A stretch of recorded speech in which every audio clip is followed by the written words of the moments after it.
Let's pretend for just a moment that the year is 2030, your joints don't quite work as well as they should, the Army is still trying to replace the M4, and North Korea just launched a barrage of ballistic missiles from that one destroyer they managed to get floating. All the while, China just sent a ton of hypersonic missiles screaming towards us. And of course, Russia launched intercontinental ballistic missiles, which are currently flying over the North Pole. So, what's going to save us all from that? The answer, of course, is a golden dome of protection, at least according to President Trump and US defense officials. The Golden Dome Missile Defense System is a proposed shield designed to detect, track, and shoot down virtually any threat from the air before it hits American soil. The extremely ambitious system, which the president said will cost just $175 billion and be fully operational before his term ends in 2029, boasts of incredible capabilities that many doubt can be accomplished within that time frame and budget, or even at all.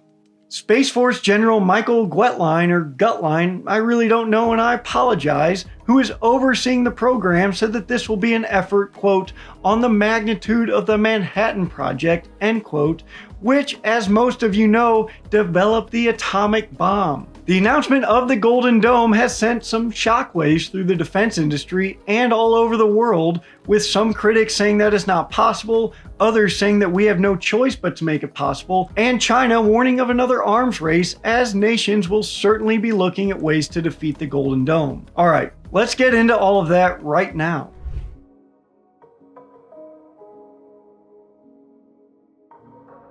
First, let's talk about what the Golden Dome actually is. Now, despite the name, Golden Dome is not a giant dome that magically shields America like an umbrella, though that would be pretty frickin' cool, but it is an umbrella term for a fully integrated, multi-layered missile defense ecosystem. Think sensors in space, radars on land and sea, AI-powered decision-making, and interceptors stationed across the globe and even far above it.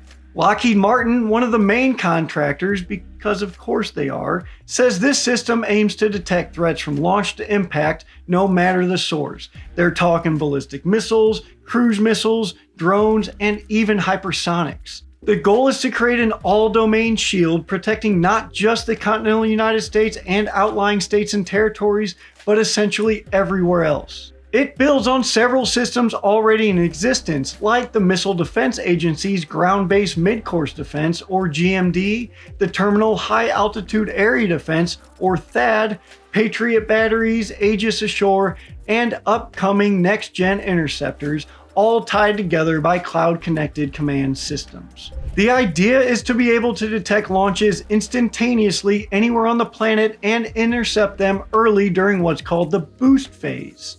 This is the moment following launch where the weapon is moving the slowest and is most vulnerable because the path is linear, which is another way to say it's not duck diving and dipping all over the place to avoid being defeated. This interception would be performed by the orbiting yet not currently real space-based interceptors.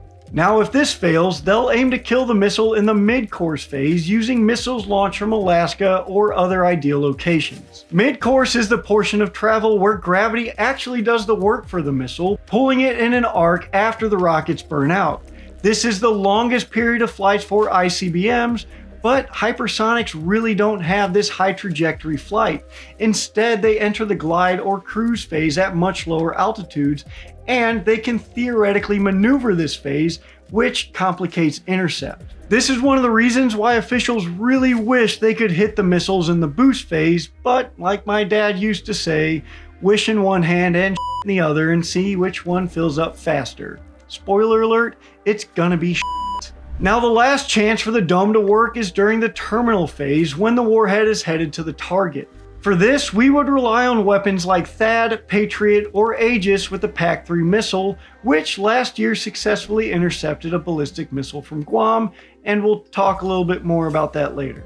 Obviously, all of this is easier said than done, but as we mentioned, we do have many of the systems necessary for this already, and others have been in development for some time. So first, we're going to look at some of those larger systems and weapons that we have now that will work today.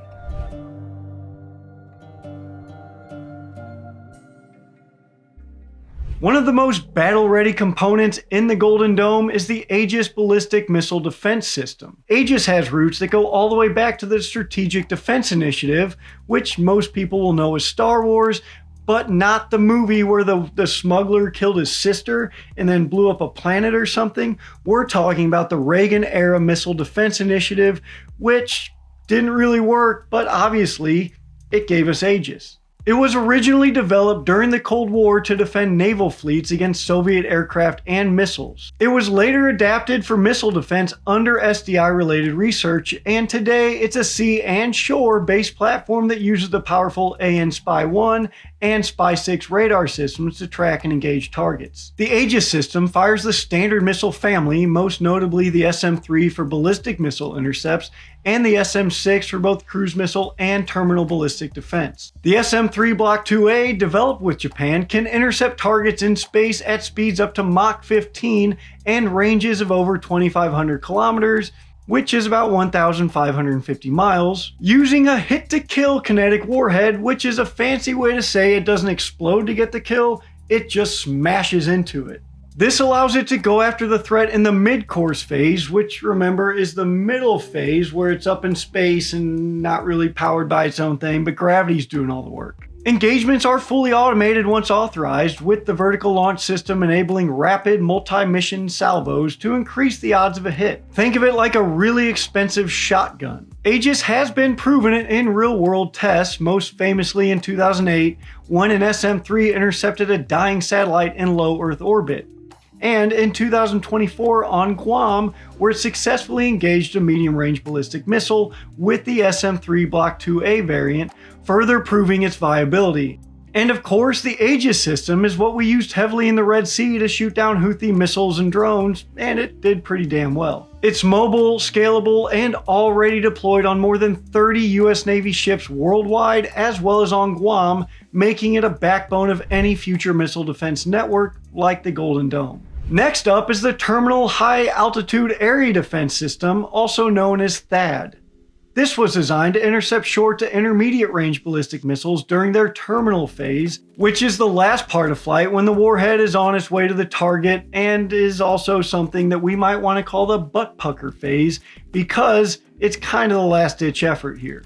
It was developed by Lockheed Martin, of course, and operated by the US Army. THAAD uses a single-stage, solid-fueled interceptor capable of speeds over Mach 8 and intercept altitudes up to 150 kilometers or 93 miles. THAAD also chooses to destroy targets by smashing into them rather than exploding, and it's highly mobile and has been deployed in strategic locations like Guam, South Korea, and Israel. In 2017, a THAAD battery successfully intercepted a target missile over Alaska, and in 2022, a THAAD system in Guam intercepted an intermediate-range ballistic missile in a pretty complex test involving multiple defense layers. Its AN-TPY-2 radar can track targets from over 1,000 kilometers away, and it integrates seamlessly with other platforms. With an alleged track record of over 90% success in live fire testing, THAAD has become one of the most reliable terminal missile defense systems in the US arsenal. It's also a fun name to say. To address threats in the terminal phase along with THAAD, the US also has the Patriot. This system rose to prominence during Operations Desert Shield and Desert Storm. It was smacking Iraqi Scuds out of the sky, which leaders said was an 80% success rate, but later analysis suggested the real figure may have been closer to 40% depending on who you ask. It was originally designed as an anti-aircraft platform, but the system was upgraded with the PAC-2 and later PAC-3 and PAC-3 MSE, or Missile Segment Enhancement missiles, to counter ballistic missiles and advanced air threats. The PAC-3 also uses a hit-to-kill approach with a range of roughly 35 kilometers, 22 miles, for ballistic missile defense and up to 160 kilometers or 99 miles against aircraft with the MSE variant. It uses a ground-based radar and automated fire control system to detect, track, and engage incoming threats. While highly mobile and deployed in dozens of allied nations, the system has some pretty serious drawbacks,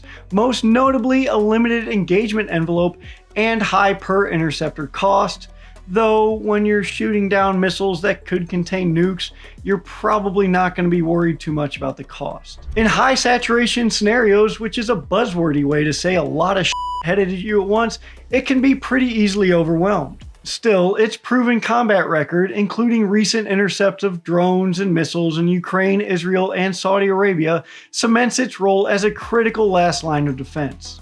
Worth mentioning too is everybody's favorite aircraft, the F-35, and others that are equipped with powerful radar and electronic warfare suites. These can be used to detect and track missile launches, particularly cruise missiles and low-flying threats, long before ground-based systems can. They can then relay that data in real time to interceptors or command networks via secure data links. In the future, F-35s and maybe even the F-47 could act as a launch platform for air-to-air interceptors as well. With these systems, the Golden Dome has the mid-course and terminal phases of a ballistic missile mostly locked down, but that boost phase is still a massive problem, so let's talk about it. To intercept a missile in its boost phase, which is usually the first 3 to 5 minutes after launch, it requires a level of speed, precision, and global coverage that current missile defense systems simply can't achieve. This is where that next generation technology that President Trump talked about in his announcement comes into play, particularly space-based interceptors, a concept that's been theorized since the Reagan-era Strategic Defense Initiative, Star Wars, but never fully realized. Boost phase intercept is considered the holy grail of missile defense for one reason. It's the only time when the missile is moving relatively slowly, its heat signature is massive, and all of the warheads, decoys, and countermeasures are still contained in a single target. Intercepting a missile here means one shot stops everything, and it also means that all the debris will usually fall over the country that first fired it in the first place. But according to experts, this would require a constellation of space-based interceptors placed in low Earth orbit, equipped with high-speed kill vehicles, or even directed energy weapons, aka satellites with frickin' laser beams on their heads. You know, I have one simple request, and that is to have a satellite with frickin' laser beams attached to their heads. These platforms would need the ability to detect or receive information on a launch from thousands of kilometers away, calculate its trajectory in real time, and engage it during its rapid climb through the atmosphere, usually at altitudes under 200 kilometers and speeds approaching Mach 20. I'd have to hit Mach 20 in order to open a time portal. Scientifically speaking, Mach 20 is really fast. To do all that, the system also requires an unprecedented global network of space-based sensors. The Pentagon is already investing in programs like the Hypersonic and Ballistic Tracking Space Sensor, or HBTSS, and they're working with the Space Development Agency and the Space Force to deploy layers of infrared tracking satellites in polar and equatorial orbits. These will all need to offer constant 360-degree coverage, handle thousands of tracks simultaneously, and pass data to interceptors across multiple domains with latency, or speed, measured in milliseconds. All of that's a pretty significant challenge, but experts think that the real challenge is in the scale. To provide global, real-time boost phase coverage, they estimate that hundreds and possibly thousands of satellites and interceptors would be required.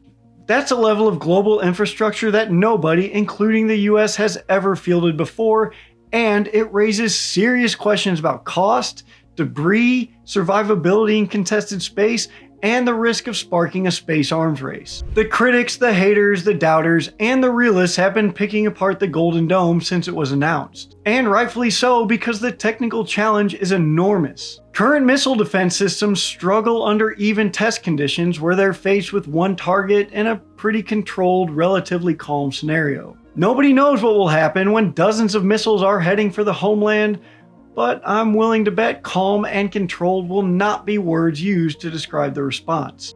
The insane complexity of integrating thousands of autonomous kill vehicles, AI systems, and tracking satellites into a seamless global response network isn't just a moonshot, it's a huge leap of faith and a potentially huge bill. $1 million. At $175 billion, which is just an estimate and probably a pretty low one, the Golden Dome would cost more than the entire Manhattan Project adjusted for inflation, and nearly as much as the International Space Station. But unlike those efforts, this one doesn't come with a finish line. It will require constant updates, orbital maintenance, and replacements every few years due to the short lifespan of satellites in low Earth orbit and, things like space trash caused by Russia shooting down their own satellite, crashing into them. Comparable defense programs don't even come close. The entire US Missile Defense Agency's budget for 2024 was under $12 billion. The Congressional Budget Office estimates that the cost of the system over 20 years will be between $500 billion and nearly $900 billion.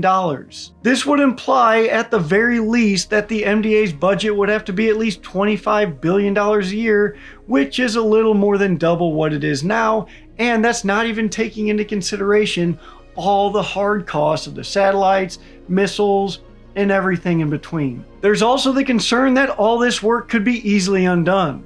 Jamming, spoofing, and other methods of electronic warfare could render all the fancy satellites, radars, and space-based interceptors completely useless before even firing a shot. We also have to remember that adversaries like Russia and China have ramped up their anti-satellite weaponry in recent years. Radar about to be jammed. In 2021, the Russians destroyed one of their own satellites in low Earth orbit with a missile, a move that was widely condemned because it filled the already crowded orbit with lots of trash. The Chinese also conducted an anti-satellite missile test in the same year, receiving the same condemnation, but not really caring. The United States also accused Russia of launching an anti-satellite weapon into low Earth orbit just last year, though the Russians didn't really comment on that. This satellite, dubbed Cosmos 2576, was placed in the same exact orbit as USA Satellite 314. It isn't clear what Satellite 314 is up to up there, but it's probably safe to assume the Russians do, and deploying their own satellite to follow it around is a pretty strong statement. As we discussed in an earlier video, the weaponization of space has long been a concern, but seems to be ramping up into another arms race, a point China has made in protest of the Golden Dome. On May 21st, Beijing's foreign ministry said, quote, "It will exacerbate the risk of turning outer space into a battlefield and starting an arms race," end quote.